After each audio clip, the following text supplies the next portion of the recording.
Hey, hey. Hello. Hey guys. Hello, hello. Oh, finally. That's nice, Paul. You brought the head back for John. I'm in Cole's room again. Ooh, that's later than I thought. Oh, So for those that don't know Candace, she's part of our team. Candace Noah. Nice Hi. to meet you. Hello. Hi. Hi, everybody. Hi. Hi. For those that didn't see it, Brennan had a sudden surprise going into the hospital today, but he's okay. oh Jesus. And John, he wanted me to. He's okay. So that being said, he wanted me to express that it's your fault. I'm not going to lie. When I saw that, I was really tempted to be like, yes, my strategy worked. And then I thought, would he take that as a joke or as an admission of culpability? I'm glad you said that because otherwise Sarah and Livia and Laird probably would have thought, and Victor probably would have thought I was an asshole because it's not an inside joke for everyone. No, they're right anyway. But you know. Welcome to another episode of Dead Headspace. I'm your host, Patrick R. McDonough. Unfortunately, today, Brennan could not join us. He'll be back next episode. We have Candace Nola joining us. Say hello, Candace. Hello, hello.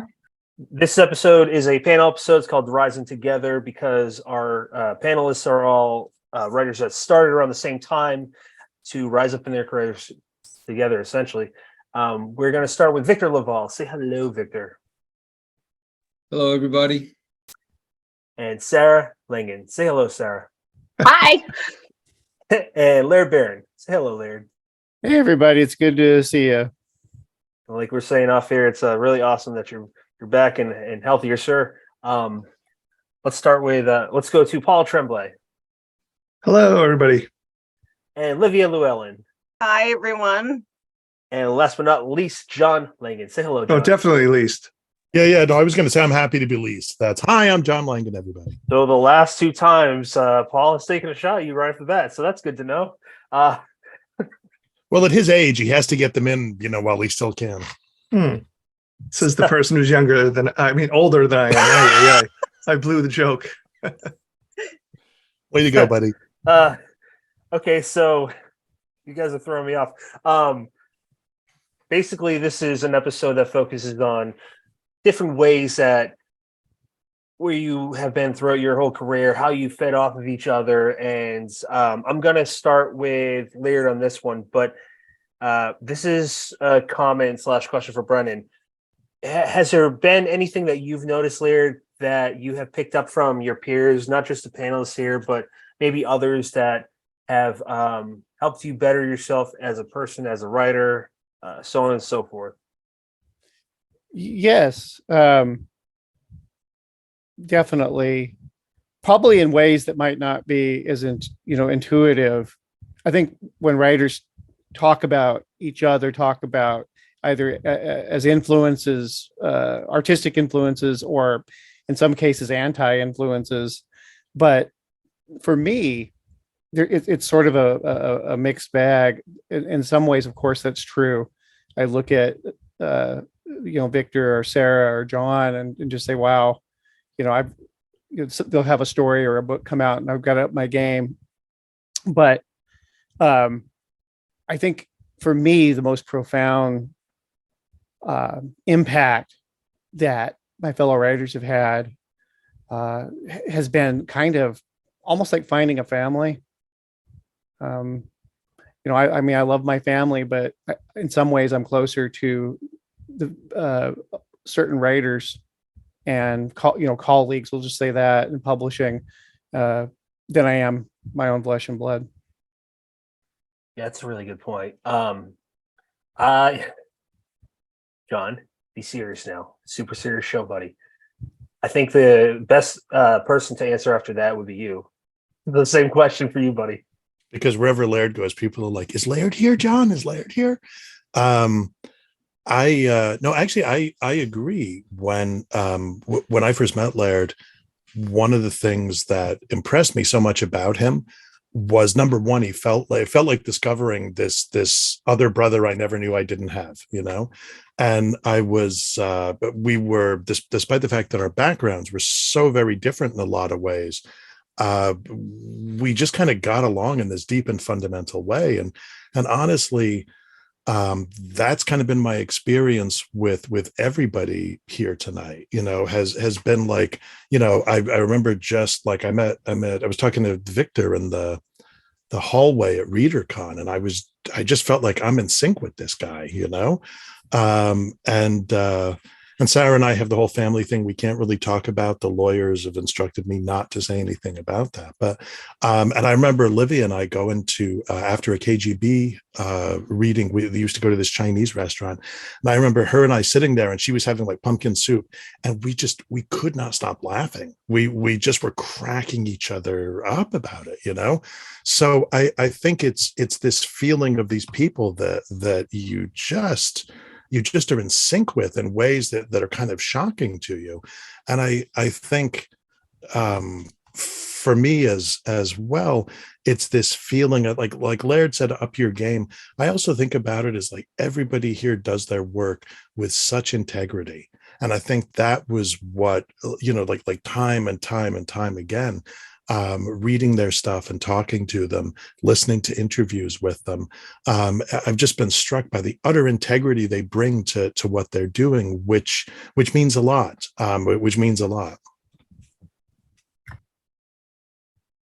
Sorry, I thought I was struggling unmuting myself. That's a great answer. Livia, how about you?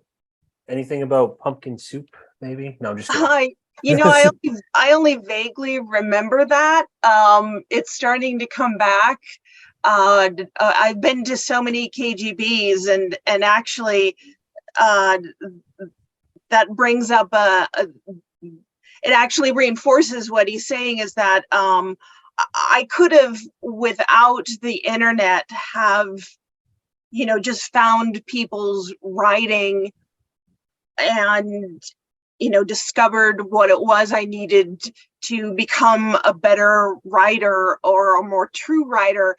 But the combination of being on LiveJournal all approximately at the same time, and then meeting each other at conventions, at KGB, at various events, it kind of opened up this whole relationship that I hadn't had in with other artistic communities. I spent a lot of time in theater, and I know that the theater crowd, they're kind of known for being really close knit, and that never really happened for me. And I was so a lot of my artistic frustration was the fact that even though I was being cast in plays and getting work done, I was not, forging the kind of relationships and having the kind of cultural moments and touchstones that I thought I would be having. And when I'm with writers, in particular writers of horror and dark fantasy and weird fiction, there's a language that we share, and because our brains work in the same way, we get the same jokes. Today I retweeted something about, it was Beauty and the Beast, but if the Beast was like this Cthulhu-like, prince who had tentacles sticking out of his neck. And then I posted a picture of a woman from the 1900s who had landed a fish that was like 500 pounds. And I wrote, other people, is this a real photograph? How did she catch the fish with such a small rod? And then I wrote, my people. And then they got married, right? and that's people just get it. The people in my community, and it I've had a lot of struggles with writing for the past half decade, and so what keeps me going is the community and the friendships I've forged. That's awesome. I keep hearing a repetition on family, and you just said friends, but really with guys like you, this group in particular, and then there's others like Stephen Graham Jones and Nathan. I always forget how to say his last name. Ballin, someone else. Ballin Grood. Okay, Ballin Grood. and a few others, it just seems like you guys all are just in this club, and you either were in it or you're not. And it's just really, for me, seeing that, it's really cool. And it makes me go, I want my own losers club. Not sure if that's, nope, everyone gets it here. Okay. I'm going to move on to Sarah Langan before I talk you guys all to death. So Sarah, go ahead. Well, it feels to me like this community is very different from other writing genre communities. And there's an incredible value in that. I don't know if you guys have gone to like mystery writers or thriller writers or romance writers or lit fiction, which is like really competitive and doesn't feel close. And I think I met some of you, like Victor, I met when we were 21, right? That was a long time ago. I remember meeting you all that time ago. So there's this huge value in that. And I remember when I was younger, I had a lot of friends. So I was like, whatever, it's great, I love it. But as a writer, you know, I had a career and then I had kids. And this does not happen to a lot of people, or it doesn't happen to everyone, but it happened to me in that things just kind of fell apart. You know, the writing, I couldn't do it. I couldn't do it all. And what sustained me was the relationships I had with you guys. And you continue to treat me like I had value, you know, not just as a writer, but as a friend. And, you know, that was really important. And I think that was some of the reason that I was able to keep going. So. That's beautiful. That really is. But it's not an exclusive club at all, you know, No. it's, yeah. Except for Brennan, right, John? Okay, keep the joke going. Victor, go ahead, buddy. I mean, I really would end up just largely echoing what folks have said, like on the level of just learning from the depth and breadth of what the folks here on this Zoom and on the larger whatever we call it, horror community, weird community, speculative, all of it. But I was actually thinking that I was going to echo Sarah also in that, as she said, we met each other in graduate school. And like, for me, my first two books were literary realism. And I got kind of more, I moved toward this speculative horror community with my third book. And the thing that I noticed really almost right away was the absolute warmth and welcomeness. Welcoming nature of the horror community in a way that absolutely, as Sarah, I would like just sort of like ring that bell again, in a way that the literary realist community is not kind to each other, to one's peers. Do you know? It's much more. It feels much more cliquey. Fighting over, they're fighting over, doesn't matter. So really all I would say is like, I just was so grateful to find not only people who I shared a wavelength with and influences with, but also to find just a group of writers who were good to each other. Because that is not a guarantee with writers. You know, we're pretty petty people sometimes. And insecure. I said it. It's true for all of us. Paul Tremblay, you're next. Says insecure, and then I'm next. No, I mean, everyone's answers are wonderful. Sarah's was making me tear up. John sort of didn't steal it. He precognitively stole my integrity answer. Although to be fair, John has been saying that for a while, and thank you, John. But you know, quickly, I couldn't agree more. Just in terms of like in the now, you know, my friends who are here, I admire their integrity both as writers and as people and as parents, and just as humans, and that it shines through in their writing, which I know you can't always judge a person by their writing or not, but I can say that you can for this group of people. Really briefly, when I first started messing around with writing, it was always a question like, why am I doing this? As a math teacher, was never around any other writers, it really just started off as a solitary thing. And, in the late 90s, for me, it was sort of the dawn of the internet, just trying to like put out little breadcrumbs out there to see what would happen, and writing these stories, and really not a whole lot. And I was happening, for a while, which is fine because I wasn't very good. But going to ReaderCon, I think it was 2004. Like, I tried going to World Horror in 2002. And this was a me problem, not a them problem. When I went there, I was just overwhelmed by all these people that knew each other.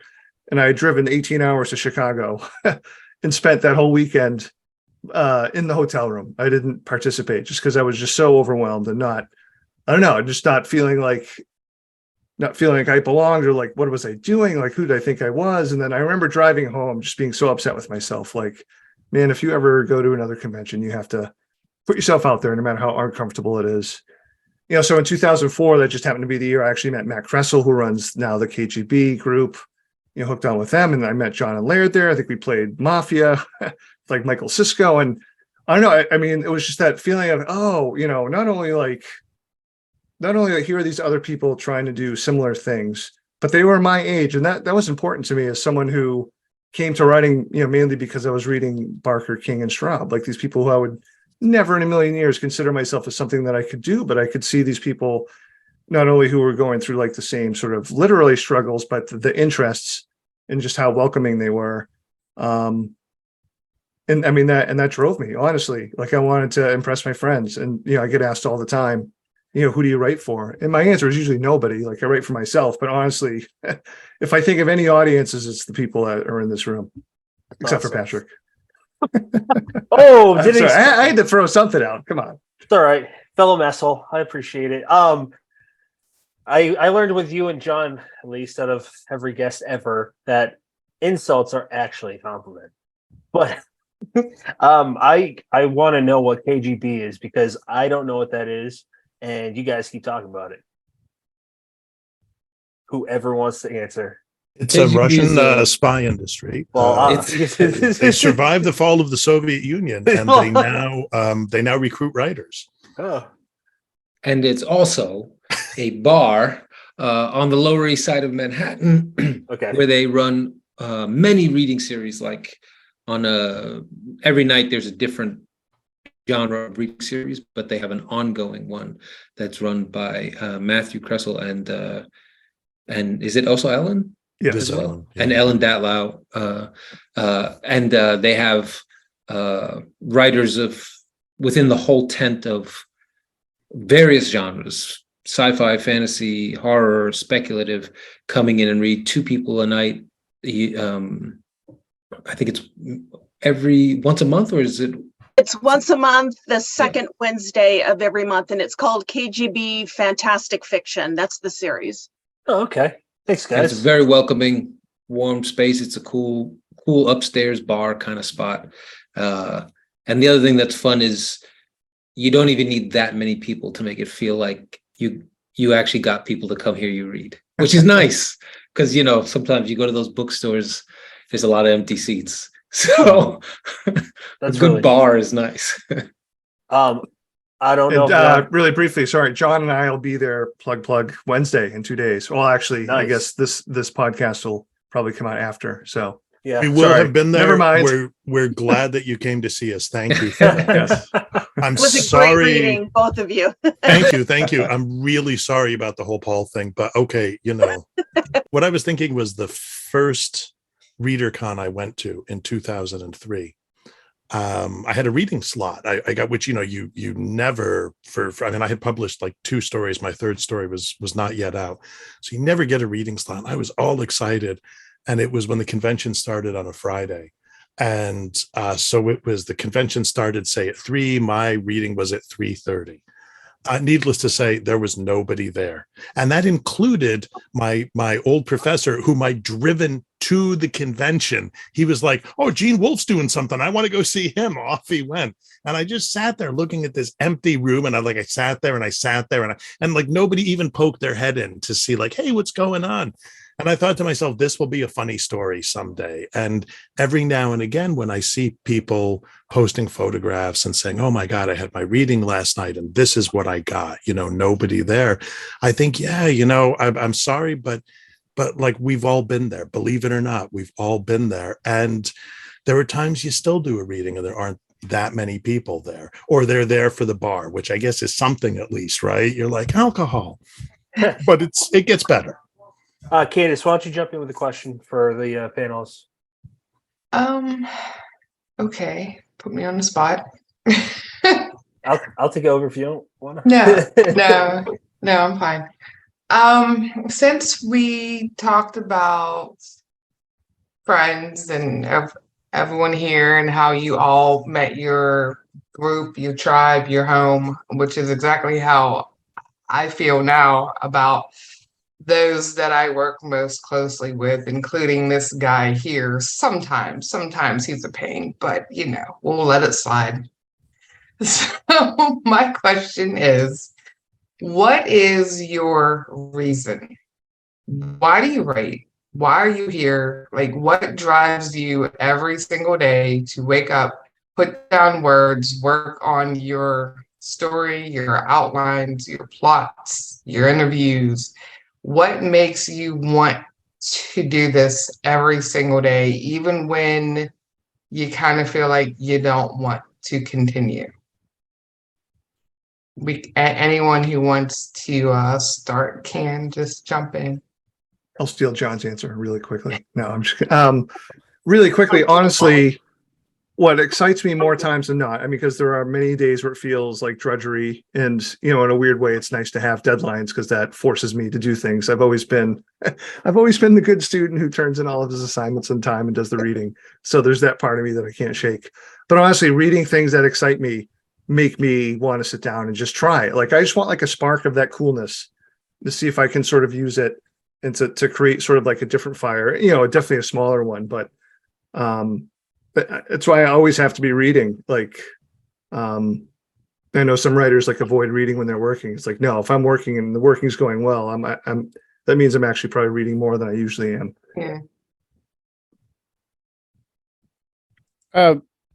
For me, it has a lot to do with just, I was trying to write stories before I could read. So it was just sort of this thing that I can't explain, a spark.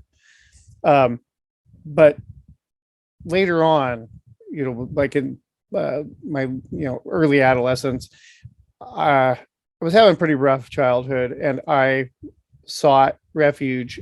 And I think a lot of people could identify with this.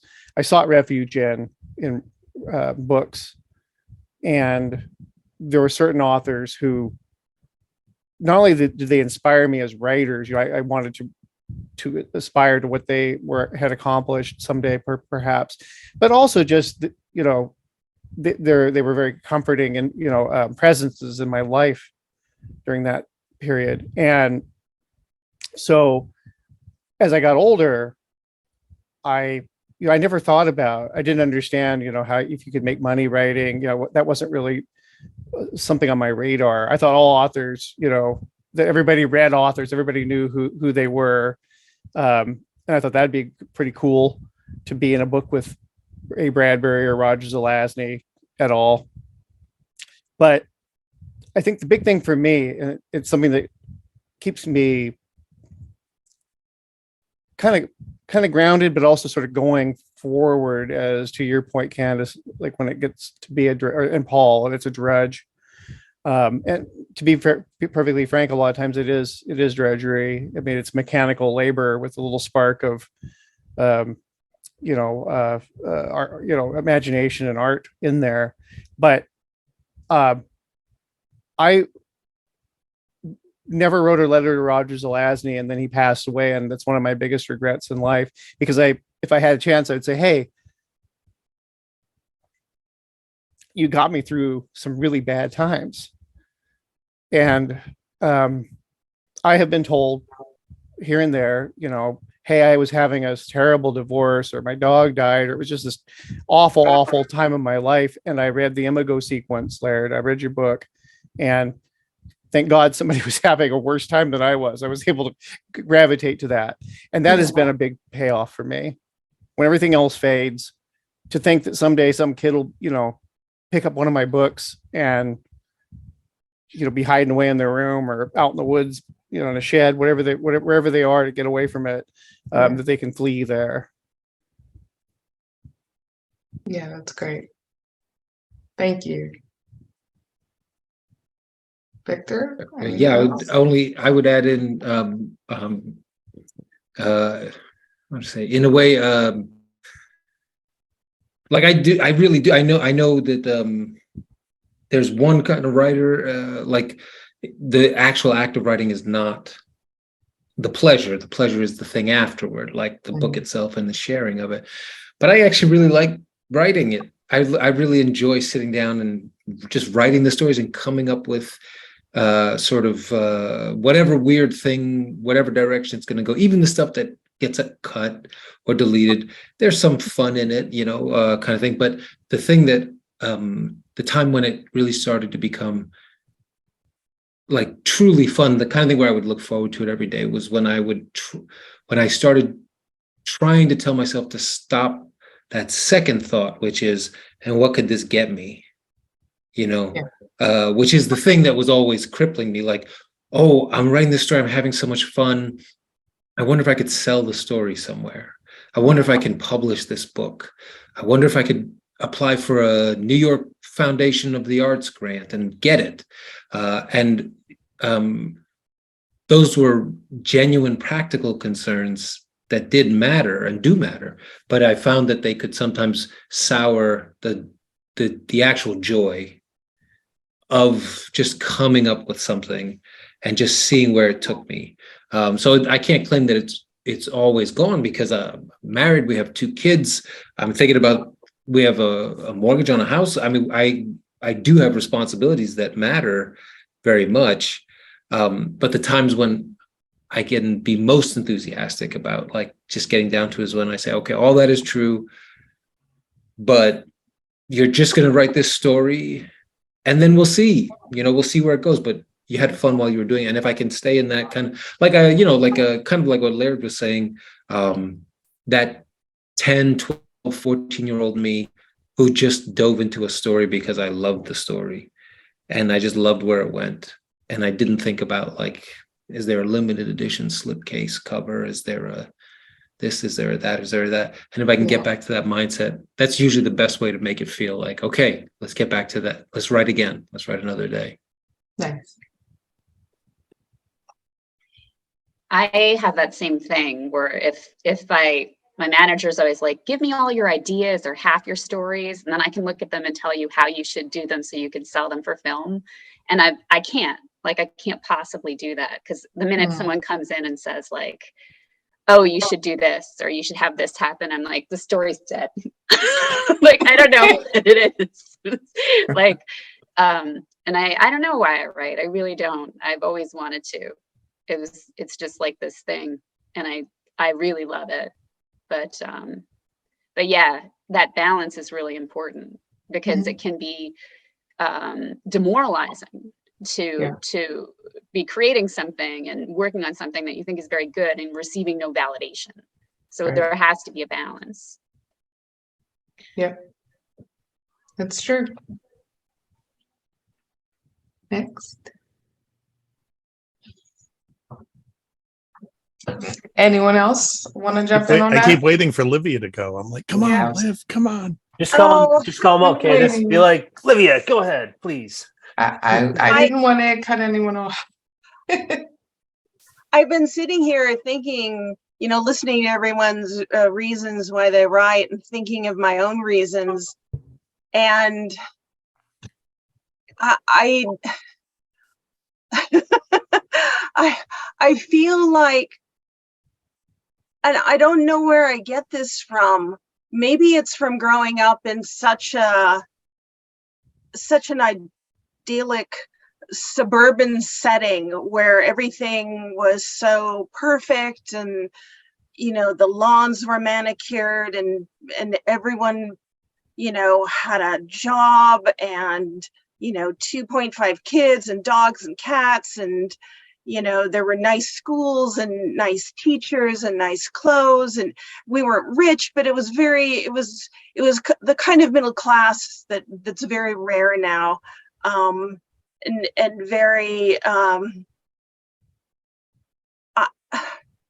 I think it's because it was so plastic, and underneath all this suburban plastic beauty, growing up, you would, go into people's houses, and you'd go into your relatives' houses, and you'd see the absolute insanity and the monstrousness, people being beaten, and the drug use and the alcoholism in your family and other people's families, and there's horrible things happening. And I just wanted to control that. And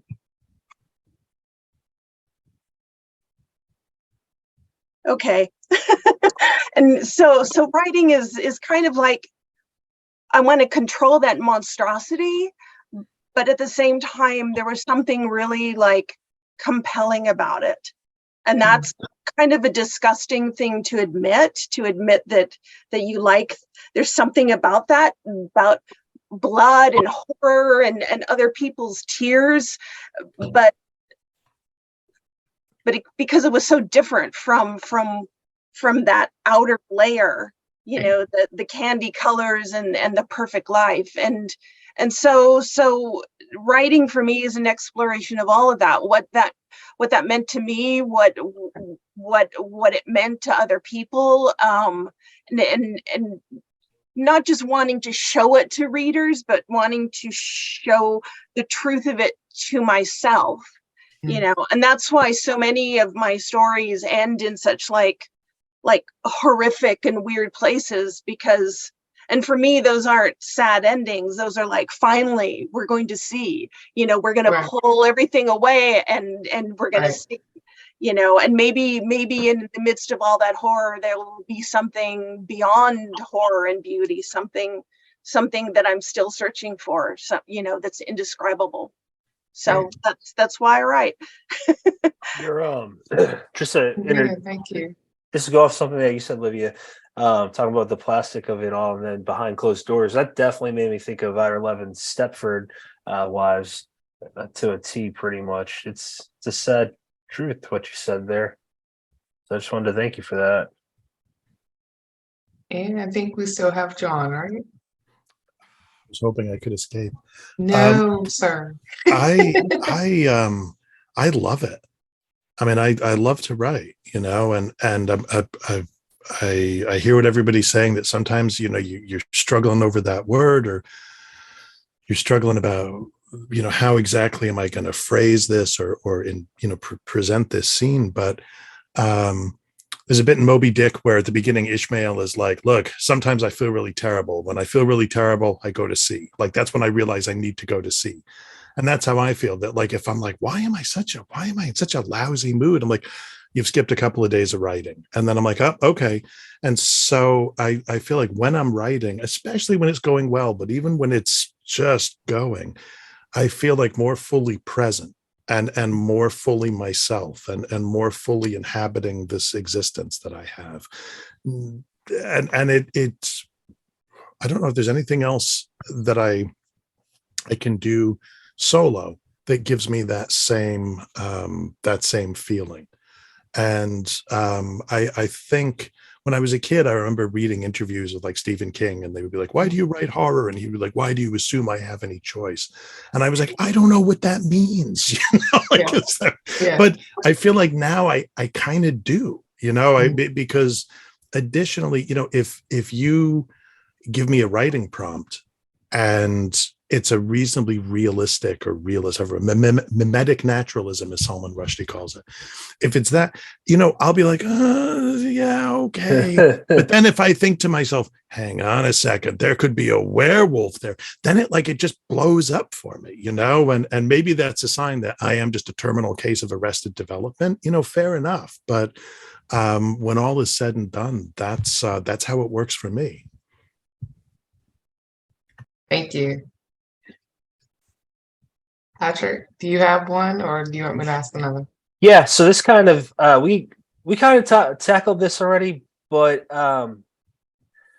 not this angle. So Brennan wanted me to ask about the importance to you guys about a strong group of friends during solitude. I want to add to that, what for your experience, and I'll start with Sarah, what has a strong group of friends, specifically your writer friends, been during, because we all have different bad times and they could vary in degrees, but be it in the industry or out of the industry, what has your friends in this industry, like your true down to earth friends that are there for you when you're at your worst and they're there to celebrate at your best, like what have they meant to you? I can say I can't articulate it that well, but all I know is I get so excited at the idea of seeing them. Like I'm just like, oh my God. And I feel like this other part of me comes to life that I doesn't get to be alive when I'm not with them. That's so awesome. that, yeah. That's amazing. Laird, I'm actually just thinking of this now. I know I've been joking with John, but like in all seriousness, him and Mike were amazing for spearheading your Kickstarter. And John's very clearly, like, he seems like a brother to you. I'm gonna say that's my view of it from the spectator seat. But what does it mean to you, having just been through something really, really bad, where you have those friends that will help you? Yeah, that's nail on the head. And of course it goes way back before that. It goes back to the aughts, about 20 years now. But sure, I had a terrible health crisis here back in January, and it was pretty close. It was a pretty close thing. And John and Mike were there. A lot of people supported me. I'm still grappling with that. The community, reaching out to me with notes and expressions of condolences and just well wishes. But you're right. To your point, I've known Mike for about 10 years. I've known John for 20, and you find out a lot about people when you're at your worst, and people are still there to be your friend.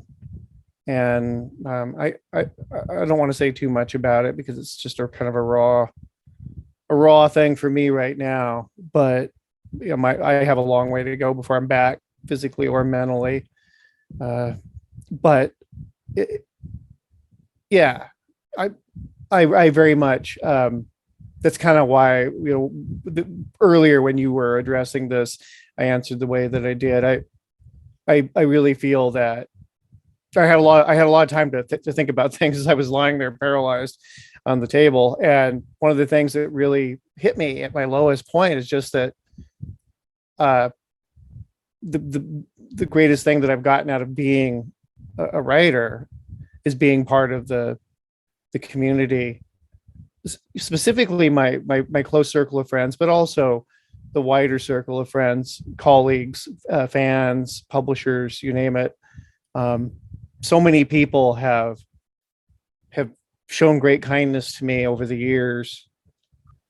I'll leave it at that. But it's certainly informing how I think about going forward in this writing life. That's wonderful. John, how about you, man? I really want to say something snarky and funny, but thanks, Laird. Thanks for taking all the air out of the room. Yeah. Geez. I don't even know. I mean, writing, it's a lonely business, right? It's you and yourself, and the piece of paper and whatever. It's nice that there are people out there whose opinions you respect, telling you good job, that never, and also spurring you on. I mean, I think that's the other thing, I feel like everybody here keeps me honest. If I read, I don't know what, take your classic author, and I'm like, oh, I'm not that good, and I'm like, well, so what? He's Charles Dickens. What can you do? Whereas if I'm like, oh, it's Paul, come on, So I feel like everybody here also like in sort of like by their continued ambition, and it's not just that they're ambitious, it's that they've got the talent to back up that ambition. There's nothing worse than being ambitious and talentless. But the fact that and the fact that everybody here does things in that they're we have a lot, I think, in common in terms of we all read Stephen King when we were kids, like we're all within a few years of each other age wise, except for Tremblay. He's super old, but we also we listen to a lot of the same music, we consumed the same media, we grew up in under the same sort of cultural umbrella, right? So we have that in common, but you look at how diverse the work is. And yeah, there were a couple of, Stephen Graham Jones, I think of as part of this group as well. Nadia Bulkin, although she would probably run away shrieking, but I think of her as well, and I'm sure there's other people I'm forgetting, but like there's such an amazing diversity, not just within each individual writer, but like within each individual writer's work. I remember reading like Big Machine and being like, holy cow, this is amazing, And then I read The Changeling and I was like, how does he keep doing this? Because it's such a different book in some ways, but it was, I couldn't put it down, right? And I could spend like the whole rest of the podcast just going through everybody one by one, and just saying like, these are such a fearless group of writers too, that they just, I feel like if there's and this is me being catty and unfair, but if there's a limitation to a lot of quote unquote literary realism or medic naturalist, or however you want to phrase that, it's that they're not willing to risk enough. Maybe they're not willing to be ridiculous. And I feel like you have to risk that, no great payoff without great rewards. Oh, great. I've driven Patrick away. But I feel like everybody here takes such amazing risks with what they do. And so that never gets old for me. I'm always excited when I get something new by anyone here except Paul. Well, it's just that Patrick had planned. He knew this was the intermission when John would go on for 15 minutes. Old John. So I guess Paul's up next. What's up, Paul? What you got? Boy. Yeah, like, very similar to Sarah's answer first and foremost. It's just fun to hang out with these folks and, my friends. Because I get my batteries are recharged afterwards. Especially if it's the kind of thing where you only see each other 2 or 3 times a year, and you sort of fall into the day to day, it's just nice to spend time around people who, are going through like the same things that you are, because, as John mentioned, it being like a solitary thing, I know, well, it might be a little bit different for Victor because, his wife is a writer too, but like, for everybody else, it's like, for me, it's like, I'm just off doing my own thing. And, at the school I teach at for a long time, they couldn't have cared less. And, briefly, you mentioned, your writers seeing you at your worst. I think it's really only Livia who saw me at my worst when I arrived at World Horror 2011 and we were in the bar and I asked for sliders and I asked the bartender, do these sliders come with pickles on them? And he looked at me like I was an asshole. He's like, yeah, they're sliders. Like, there's no pickles. They came out and they had pickles over them. And I don't remember much other than the haze of rage. Oh, there no, might have been like pickles fly. I was also at that table. Thank you. You were justified. You were justified. Paul, real quick, since John keeps interrupting you, who's your favorite Langan, John or Sarah? Oh, wow. I was gonna say it's hard, but no, Sarah, clearly. Sorry, Sarah. I'm sorry for roping you into that. Go on, sir, as you were. No, it's a question we all get constantly. I know. And the answer is always me, John. No. Better glasses. Sarah actually uses paragraphs, John. Oh. So, Paul, I don't want to pass the ball on to Livia if that's not your whole answer. Because pass it on. Okay, Livia. Wait, I kind of forgot the question. I was just kind of like listening to everyone. Yeah, so it was I need some direction. Otherwise, I'll just start talking again and blah blah blah. so basically it was, what has your experience been throughout your running career with having a close-knit group of friends that you can rely on in the bad times and then also celebrating the good times? Well, actually, I think I kind of answered my own question. Is it's given me direction, because and boundaries, which is something I don't have as a writer. I will, but actually, kind of before I would say before I went to Clarion and really started like seeing people in person and having relationships in the real world, I was just like behind a screen all the time, and I was just writing, and I wasn't really concerned about deadlines or markets, and I'm not, that's not a bad place to be, but I also, I mean, as you can see, just from like 10 minutes ago, I get really emotionally into my writing, and this has always been me as an artist. As an actor, I was this way too. I was always willing to go to the bad places, and then I was always willing to go a step beyond. And it can make you a pretty, not a miserable person, but you know, sometimes miserable, sometimes fucked up, sometimes extremely lonely. If you're always in your feelings, you know, and you don't have people to kind of pull you out and say, okay, put some pants on and go outside and have a drink like a normal person and talk about writing like a normal person without, you know, crying or falling down. And and I would do that, and I would have conversations, and but everyone understands me when I talk about, you know, feelings and writing, and what we become involved in when we write, and what we feel like when we're not writing, and it's just helpful to have those real life relationships, to kind of like, I mean, we're all in the ocean, but you know, sometimes you kind of like dip down under the waves, and you need other people to kind of lift you back up and say, it's okay, you know, you can keep moving along wherever you want, but don't drown. So that's to me what the community, what the writing community is in particular, the speculative fiction community is about, is being able to do my own thing, but knowing there are people around me who won't let me drown. That's awesome. Candace, speaking of people that won't let us drown, you will not let me drown.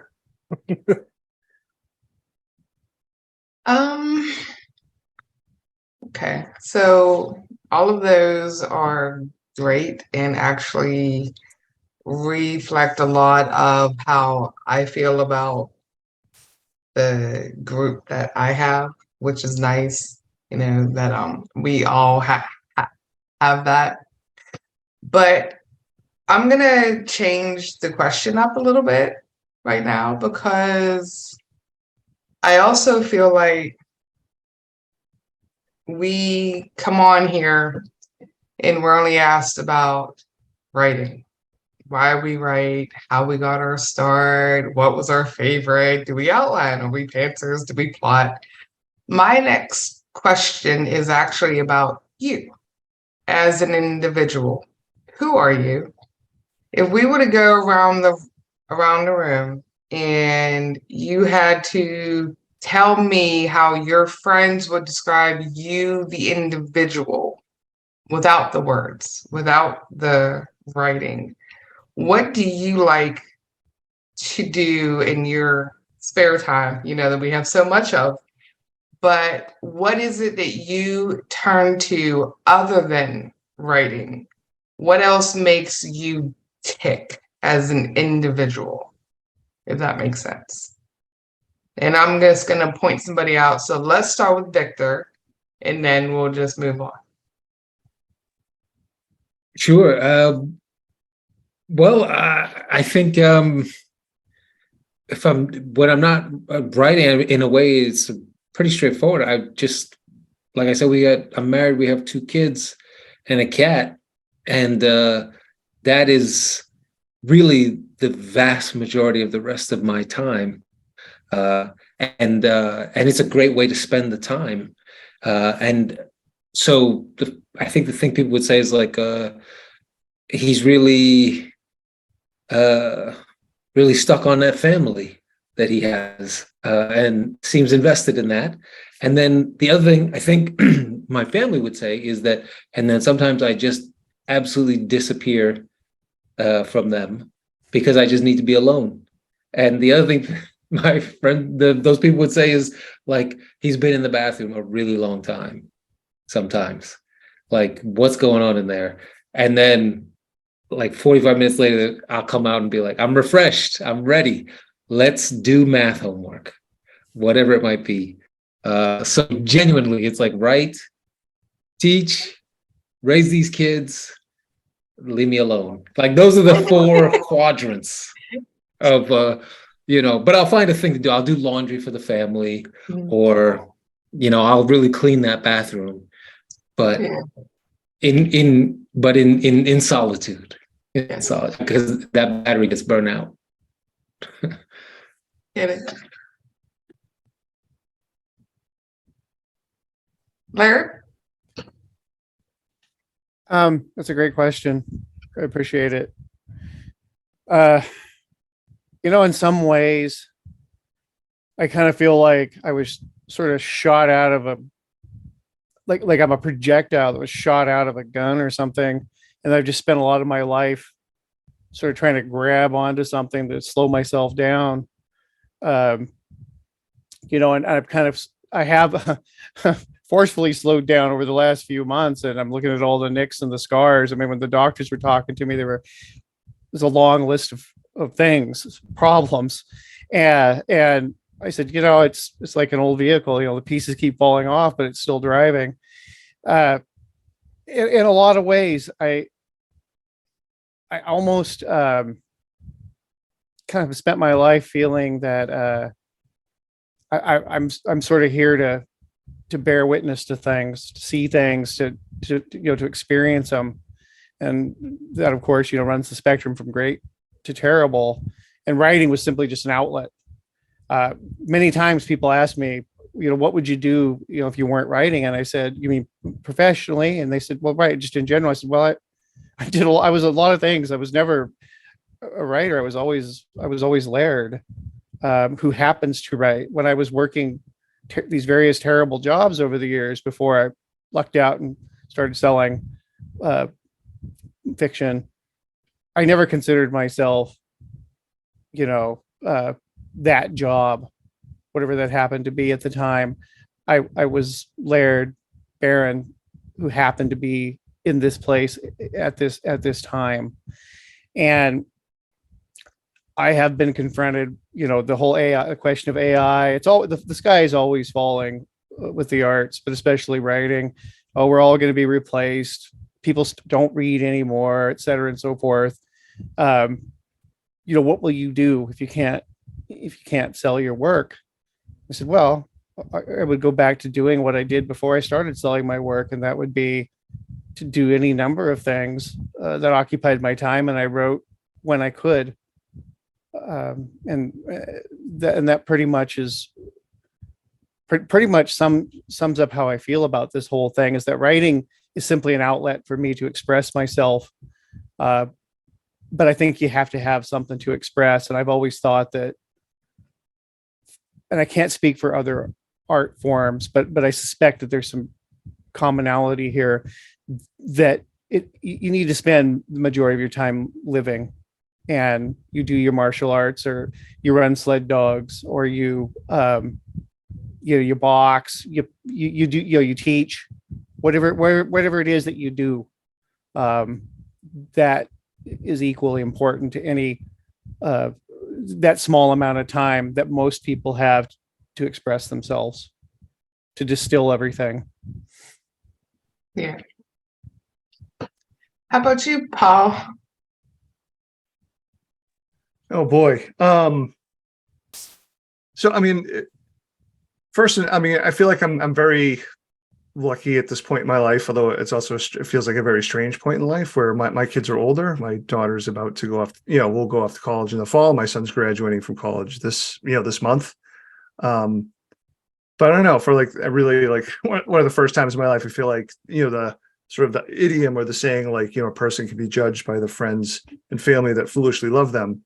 I feel very lucky in that respect. I mean, because on the friend side of things, as a very socially awkward person into their like early 20s, it's kind of hard to believe that things are the way they are. So I don't know. Otherwise, like, I don't know if I feel good about, or feel like I do a good job of describing myself, other than like, I love to be goofy with my kids, even when it embarrasses them, or especially when it embarrasses them. So many things I do, I feel like is just to get outside of myself, whether that's, whether it's writing or playing games. I do love sports. For me, that's really my escape. Like, reading isn't my escape. The reading is like the thing I do. I watch a lot of sports, and I'm a competitive bastard when I play games, but usually in a fun way where people enjoy it. As John, obviously, or somewhat famously within our circle of friends anyway, slandered me by saying I threw a chair while playing Mafia. I did not throw a chair. I knocked it over. I hurled it into the stratosphere. Oh, stood up. easy there, Coach He's Bobby such a Knight. liar. Oh my God, it was terrible. Athletically straightened my legs and the backs of my knees, knocked this chair over. Don't play table tennis with him. That's all I'm going to say as far as that But goes. apparently, like, the rest of my life is going to be planning revenge against John. Makes sense. Yeah. All right. Who do we have? We have Sarah left still and Livia, right? So I don't know. I'm the same. When I'm not writing, I'm close to my family. Like right now, I'm live in LA, but right now, on Long Island. My dad is sick, and I'm taking care of him, and I'm feel really privileged that I can do that, and we have the kind of relationship that's works. And I've got 2 daughters and my husband, and those people are really important to me. I'm incredibly absent-minded, like shockingly absent-minded, and it's not like a joke. It's not like I'm not putting it on. Like I'm there when I'm with my kids, like, because I have to really focus. But when I'm not, like, I don't know where my keys are. I don't know where my car is. I don't know how to get anywhere. I don't know. Like, it's just, I'm just always in my own world. Mm-hmm. Okay. Livia, I think we still have you. Yes. So I've been single all my life. I don't have family. I've never had a partner. Never had a pet, which is really horrible. Like as an adult, like not counting childhood. So I've had to, like, I mean, my interests have always been like solo things, because especially as I've gotten older, and the few friends I had kind of drifted off because they have, they got married and they had kids, and it's natural. They have different lives and different priorities, and there's different priorities on their time. So the things I do when I'm not writing, they're always usually creative related. I used to go to a lot of plays, tons of them, but it just got so expensive I couldn't do it anymore. And I'm obsessive about music, all kinds of music. I have huge Spotify playlists, huge Apple playlists, massive amounts of music. And that started back in the 80s, no, in the 70s actually. So I love music from every era I've been alive in. And museums, I go to a lot of museums. Because I'm alone so much, I just kind of, I always assume no matter what I do, I'm going to do it alone. But I like filling my head with, if not with actual other people, with the idea of other people and what they've done. And so for me, museums is one of those ways of just being out in the world and being able to enjoy, you know, humanity and civilization and everything that's been created. But I also really, really love walking. I'm a real flaneur. I love walking around cities. When I lived in Manhattan, I walked everywhere at any time of the night, almost. You know, any neighborhood. I started doing this when I was in going to different universities, and I was one of those people who would go to like a different university every year because nothing was right. And so I would go to these very wildly different little cities or towns in Washington state, places that would just empty out at night. And you know, when you're young and you're stupid and a little drunk, you just suddenly find yourself at 3 a.m. just walking around and looking at everyone's houses and looking at the stars, and that's when I really fell in love with walking. And now I keep doing it. I walk along the waterfronts, you know, all along the New Jersey shoreline, still walk in Manhattan when I can. Whenever I'm in a different city, I will try to spend some time walking, just filling my head with other people and places and buildings and life. Nice. Thank you. Patrick, do you have another one? Yeah, Or- I was just gonna. There's one Okay. short Facebook one, and then there's a Oh, longer okay. one. Yeah. That would be it for me. And then unless you have anything, then we would go to the final. I thought. have one more before we do that. Okay. Okay. So here's the short one. I don't know who this is addressed to. No new Langan book this year. Does any Langan? Oh wait. There was more to that. Sarah, you actually jumped in on that. I think that was addressed to John. John, is there a new book? I think. Oh, I'm reasonably sure that was addressed to Sarah. That's yeah. I Oh, think there okay. is the new novel next year. Yes. Yeah, it's next year. It's So there you next year. go. That people, come on. That's don't be greedy. Go back and reread Good Neighbors. Yeah. There you go. Okay. So But thank you. Thank you for asking. the next question, this is from Jake McCormick. He said, I'd like to know if there was an occasion where any of the spectacular lineup ignored a piece of advice and were proven right, and the inverse as well, if possible. I'll start with Laird. Yeah, I think pretty much any writer that's persisted has probably ignored the advice to stop writing as uttered by many, many people in their lives. So, yeah, I kind of have this kind of bellicose reaction to the whole advice question. Everybody wants advice, but they get mad when they hear it. And I have a tendency to think that's because people take advice too literally. It also depends on the context. You know, if it's somebody in an authority figure and you're young and tender, then perhaps you can be led astray. But if you're an adult, you should have enough rationality to understand that when somebody says you should write every day, that is like saying aim for the stars and maybe you'll hit the side of the barn. Nobody writes every day. Nobody is able to slavishly follow all this, this prescriptive type advice.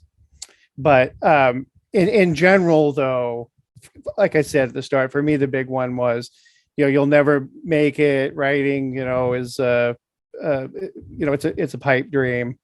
And I think that probably applies to people pursuing any number of careers that are not sanctioned.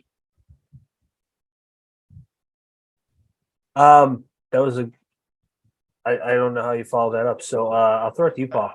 I mean, I can give like a very specific, the inverse. We don't have all night to talk about all the times that I've screwed up or made mistakes.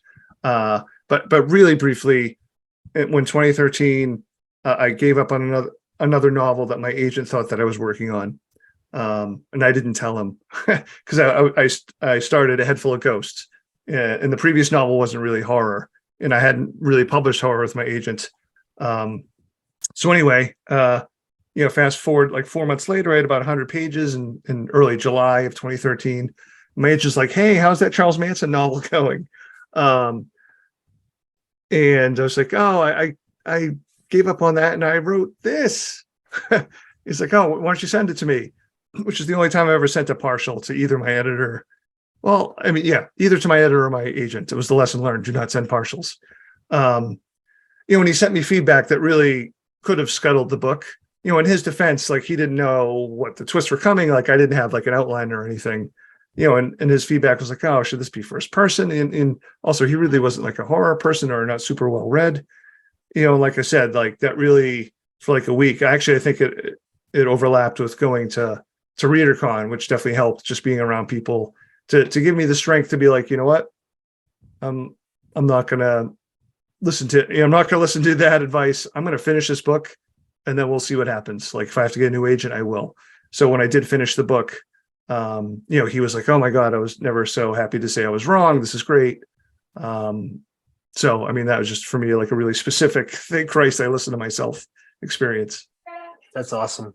And yeah, your advice that I don't know if you said it to us or on Brian Keene's podcast a few years ago, which me and Brennan actually talked about today, was no agent is better than a bad one. And that seems obvious, but until I heard you say that, never even considered it, because I'm still at the starting out point. And while we're talking about this sort of thing, I just feel like that's worth emphasizing. I'm gonna go to you, Livia. I tend to ignore a lot of advice, and I just kind of like, because like Laird said, a lot of it is, I mean, it's like anything else. You take what you feel will work for you and you ignore the rest. And I've never been someone to really be like, well, I'm going to prove them wrong. I will say the no agent is better than a bad agent is probably, that's advice that I ignored and I paid the price. Twice. So I mean, I don't really have any examples of trying to proving someone wrong with advice, I don't. Not that I can recall. Sorry, I have my 3-year-old handing me a bottle and his iPad. I was wondering what was going on. It looked like you were serving drinks or something. I was like, no, that's not my Elmo. Wow, it's blurring out, censoring the product. So sorry about that. I was listening and someone really interrupted. I was just gonna say that I ignored Livia when she said don't get the sliders, and we all know how that turned out. Very good. Victor, so did you didn't catch the I heard the advice that you were given. I'll repeat Yes. it. This is from Jake McCormick. He said, "I'd like to know if there was an occasion where any of this spectacular lineup ignored a piece of advice and were proven right, or the inverse as well, if possible." Well, I would say the one that sticks with me the most is probably, as I said, I began in more like literary realist fiction, and my editor there, I turned in my third book, which was a book called Big Machine, which was very fantastical and weird and wild. And he told me like, you're gonna ruin the career you've built. You're gonna ruin any credibility you have. We shouldn't publish this book, and you shouldn't do this. You shouldn't start adding in all the weirdness and all the stuff. And we had it out to a degree. I mean, I will say he's my editor still, has been the editor for every book since then. So we patched it up. But I wrote him a letter that basically said this is the direction I'm going. And if you're not willing to go in that direction, then we'll just have to go separate ways. And then the other thing I said to him, which was honestly the other part of it, was, what would I be losing? Honestly, I mean, it was a fine career, but you know what I mean? He wasn't retiring off what those first 2 books were doing. So what are you holding on to, was my other argument. Why don't we try this? Why don't we go in this direction?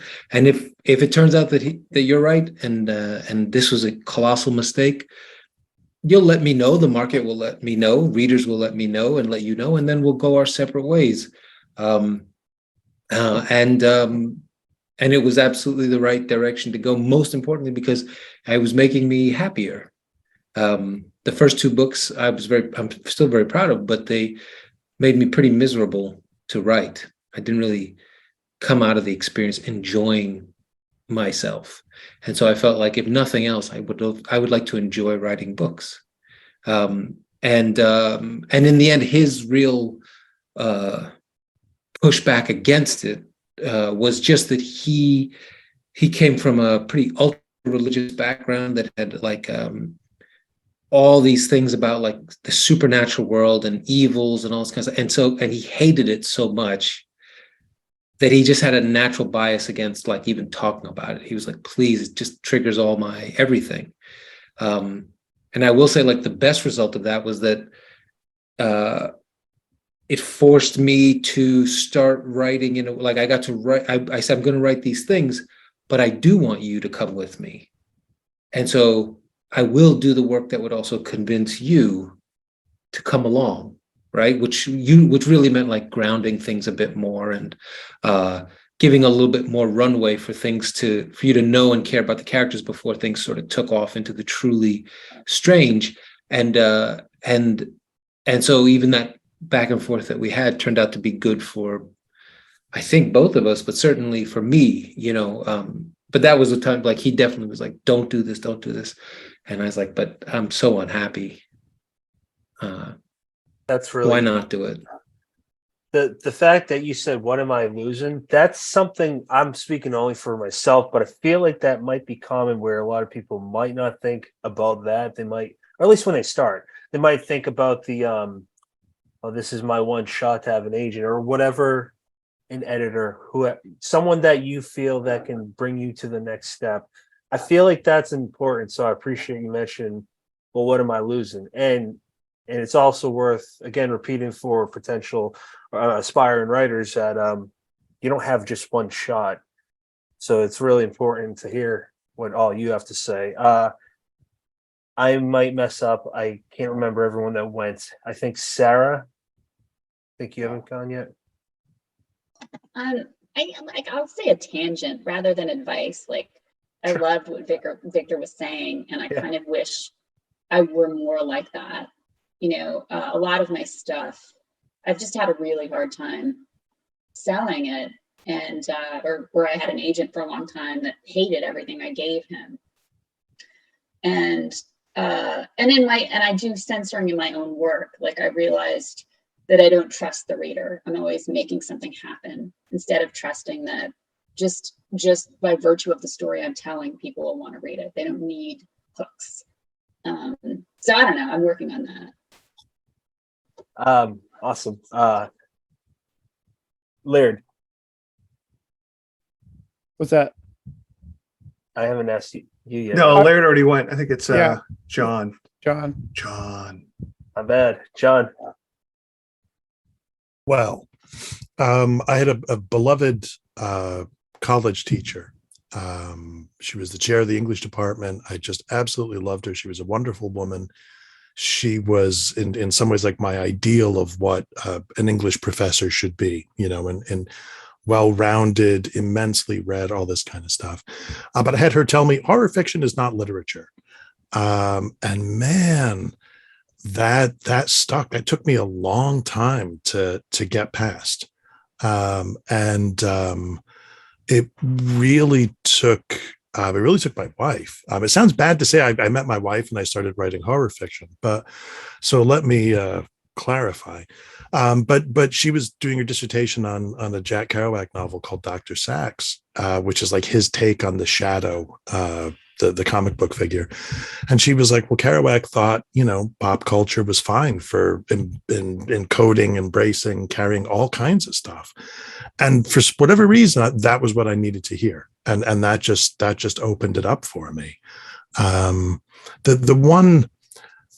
other thing, I don't know, the unexpectedly good advice, maybe, I stole from Laird.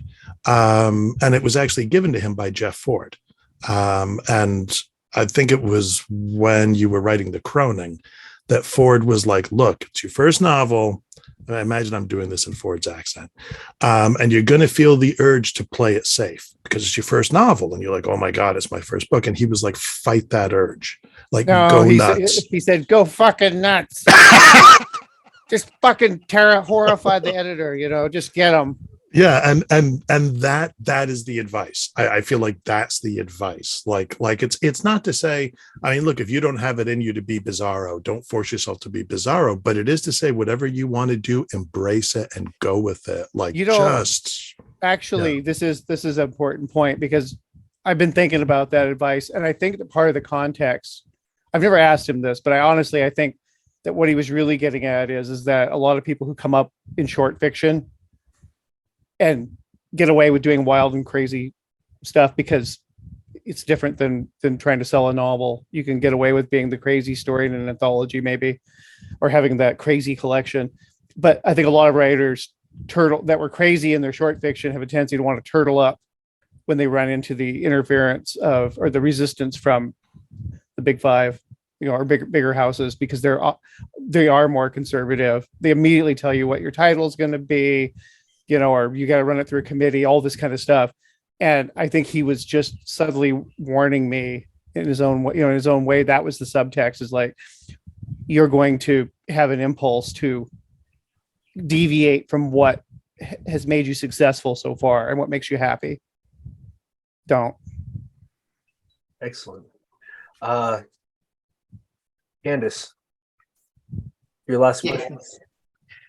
My last question is, if each of you had to pitch one of your novels or stories to someone new to your work, which one is it and why? So we can start with Victor, since no one wants to ever jump in. I'm just going to name everybody. If Reticent writers. Yeah, if Brendan was here, he would say you have to call people out. Yeah. Start with Victor. I guess I would say I would pitch them my novel, The Changeling, and I would say, have you ever been married? Did you ever have kids? Wasn't it difficult? How about if you killed one of you killed each other? Doesn't that sound like fun? If so, read this book. Out on Apple TV very soon. That would be my pitch. That is one hell of a pitch. All right. Sarah, let's go to you. I hate pitching. Like, I was going to make up a book. Like, there's this planet with cats on it, and I hate cats. Like, you should read Good Neighbors. It's the one everybody likes the most. Okay. John, you're up. Well, I have two novels, so probably The Fisherman. That seems, as Sarah said, that seems to be the one that everybody likes the most. So start with that, and then plunge into the glories that await you next. All right, Paul. I'm going to pitch John's The Fisherman for him. Do you like fishing? Huh? Yeah. Was that the first line? I think that was the original first line of the novel. Yeah. Oh boy. I mean, a head full of ghosts. Yeah, like most people, like, I hate pitching. Like, as much as as I'm trying to, and I had obviously a movie get made, but and it's all I can do to keep sort of actually all my friends' voices out of my ears when I hear a producer say something like, "Oh, where's the ticking clock?" or yeah, we really want horror, but it can't be too grim, and we don't want a bad ending. So my pitch for A Head Full of Ghosts is it's a riff on possession stories. It's pretty grim, and then there's a bad ending. Perfect. You like exorcism narratives, Bobby? Laird. Oh, tell me more, John. Okay, well, let's continue. I'll just go with The Croning. It was my Okay. one horror novel. Ironically, it's on Golden. Think on Golden Pond, except with graphic sex and machetes and black magic. Perfect. All right, and Livia, you're up. Oh boy. Well, I can't pitch my novel because it didn't sell. All it's been is pitched, and no one wanted it. I would actually, I would pitch my novella, Her Deepness, because I feel it kind of encompasses all of my different styles and all of the things that make a Livia Llewelyn story a Livia Llewelyn story. There's a very strong and weird female protagonist. There's a strange environment that's kind of both metropolitan and wilderness combined. There's Lovecraftian and weird monsters, and there's an ending that you could interpret as terrible and tragic, but may also be an evolutionary step into something more than what the protagonist feels she can be. It was my first novella that I got published that was horror. My first novella was just pure erotica. It was also good. But Her Deepness was one that I worked really hard and long on, and I really loved it. And I thought it would really establish me as a horror writer. And it was even online, and it's just like, so I always tell people when they're like, what do I start off with? I'm like, start off with Her Deepness. It's got like the sex, the horror, the strange, beautiful environments. It's got everything. And if you don't like that, then don't even bother reading anything else of mine. So, yeah. Sounds good. Thank you. Patrick, over to you to wrap. Yeah. So, all final right. thoughts. What? Can you not hear me? Oh, okay. You can hear you. Yeah. Sorry. Final thoughts. I'll start with you, Livia. Any final thoughts? Well, that's kind of a big ask. I don't know what final thoughts you want. On anything. No one said that before, ever. So, Wow.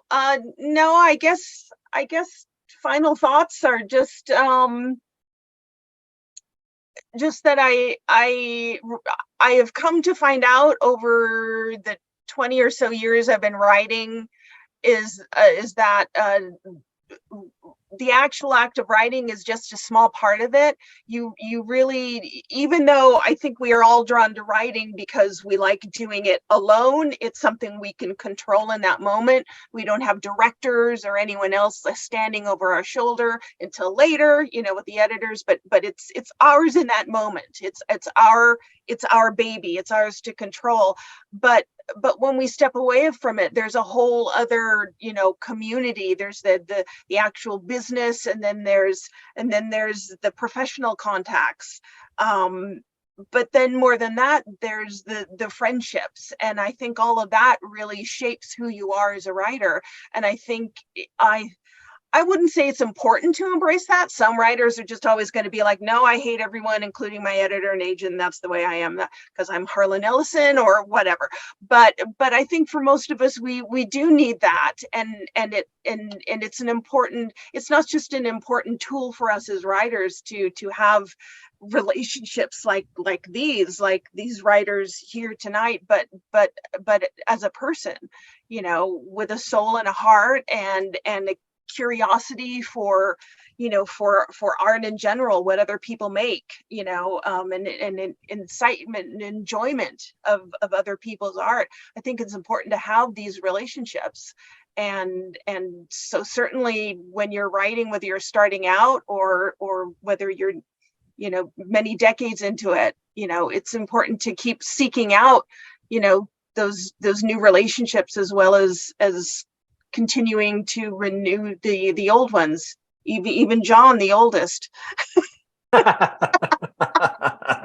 Yes. Did I do it right? Two, Livia, at two. That was like a We cruise had missile just pumpkin dropped soup. in. We had pumpkin soup together. That was your first mistake. Yeah, that's in That the past, was, I man. know. That's where it all started. It all started. Start Livia- with a gourd. Livia is now tied for my favorite Langan because she just owned John. Yeah. Wow. That's, yeah. We'll go with Sarah.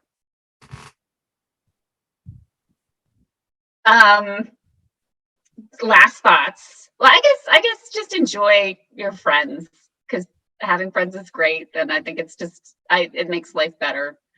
Does it though? That's it. John, why don't you Hey, you say really something? did a punching bag tonight. I felt bad. I emailed John on the side and was like, "Hi." She was like, "Ha ha." She was like, Email "Suck from the it, favorite loser." Langan. Exactly. It was like, I'm making that my ringtone. Yeah. I'll send you the MP3, man. So, what is your final thoughts? Oh, my final thoughts. Yeah, I wasn't These are the joking. best people. These Yeah. are my favorite people. And I would add a couple more, like I said, Stephen and Nadia, Michael Sisko. We were like, Paul and I were at this thing in the fall, the Westport Library Festival. They have this fantastic library. And we got up on stage to do this panel thing with Ellen Datlow, right? And it was me, and it was Paul, and it was Stephen, and it was Bracken McLeod, and maybe Grady Hendrix. I'm not sure. Anyway, like I had this weird moment. For the first time, I like sort of looked at us and I looked at the audience, and there were a bunch of younger horror writers there, like Rachel Harrison and Eric LaRocca, really, brilliant and sort of up and coming talent. And I was just like, man, we are no longer like the new guys. I don't think we're the old guys yet, but we're just like the guys, or a gender neutral term. And I just was like, man, like I was suddenly aware 20 years have passed, that we're at where we're at this particular moment. And I guess that's part of why this, doing this kind of sort of reflective thing feels kind of oddly appropriate to me at a moment, to sort of take stock and just to a certain extent to recognize, like, holy cow, we made it here, wherever this is, we made it. And yeah, part of how we made it is just we sat down and we did the work. But part of how we made it was also that we all supported each other, even just in sometimes you get like whatever, just a freaking like on your Facebook post, and you're like, Victor liked my stuff, or Olivia thinks I'm cool, and notice I'm leaving out Paul and Olivia, or Paul and Sarah, I mean, and Laird. And Laird, yeah. Well, every place I go, people are like, "Is Laird here?" I'm like, thanks. But I was the guest of honor at Nikon. And somebody said to me, "Is Laird here? Is he the guest of honor?" I was like, "You have got to be kidding me!" But anyway, I'll never not hear that story enough times. I think I'm up to like 13. But Like just warm. Laird, why don't you go, buddy? Your final thoughts, Laird. I have nothing profound to say, except with all sincerity, I'm grateful to see all of your beautiful faces. That's all I got. That's awesome. Victor. Yeah, same. I texted to Paul in the chat and Sarah earlier, like just because it was just so nice to see everybody. I haven't seen folks. I think most of the folks I haven't even seen since pre-COVID days. Wow. So I really have missed everybody, and so this has just been lovely. And I guess both on the writing and on the friendship level, and also on the writing level, a piece of advice that my agent gave me long ago that stayed with me is just like to try to remember this is all a long game that you're playing if you're lucky.